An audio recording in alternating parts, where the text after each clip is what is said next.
যার সম্পর্কে নবী জান্নাতের সুসংবাদ দিয়েছেন, ওমরু ফিল জান্নাহ বইলা, ওমর জান্নাতি। যার বাড়িটাও নবী জান্নাতে দেখে আসছেন।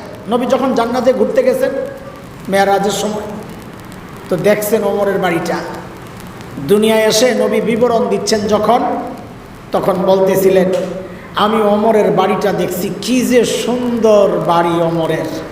আমার মন চাইছিল একটু বাড়িটার ভেতরে ঢুকি, না জানি ভেতরটা কত সুন্দর, কিন্তু ঢুকি নাই। নবী বলেন ঢুকি নাই কেন? কারো বাড়িতে অনুমতি ছাড়া ঢুকা যায়?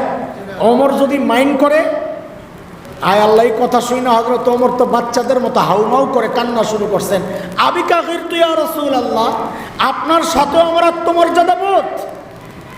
আহা, একটু ঢুকলেন না কেন? এত বড় ব্যক্তিত্ব ওমর, আরে গুনাহ কি করবেন? ওমর যেই রাস্তা দিয়ে চলতেন, শয়তান তো ডর ওই রাস্তায় থাকতো না। হাদিস, সেই ওমর, আমরা তো গুনার চিন্তা করি না, আর ওমর কি চিন্তা করছেন শুনেন মিয়া। আল্লাহ আল্লাহ, মৃত্যু যন্ত্রণায় কাতরাচ্ছিলেন হযরত ওমর। এক অগ্নি পূজারীর ছেলে মাজুসি আবু লুলু নাম, বিষাক্ত খঞ্জর দিয়ে হযরত ওমরের পেটের মধ্যে যখন চালায়, হযরত ওমরের নাড়িবুড়ি বের হয়ে গেছে। বিষক্রিয়ায়, বিষের যন্ত্রণায় হযরত ওমর বেহুশ, মসজিদে নববীর ফ্লোরে পড়ে গেছেন। একজনের কোলে মাথাটা ছিল, বেহুশ, একটু হুশ ফিরছে, কিছু কাজ করছেন, অজুর পানি আনাইছেন, একজনের কাপড় টাকনোর নিচে ছিল, ওটা ঠিক করছেন। এরপর কি করলেন হযরত ওমর? আরে ভাই, আখিরাতের ভয় কাকে বলে দেখে?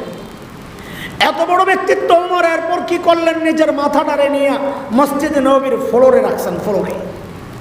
ফ্লোরটা কি ছিল? আপনাদের মতো এমন টাইলস দেওয়া, মোজাইক করা, মার্বেল বসানো?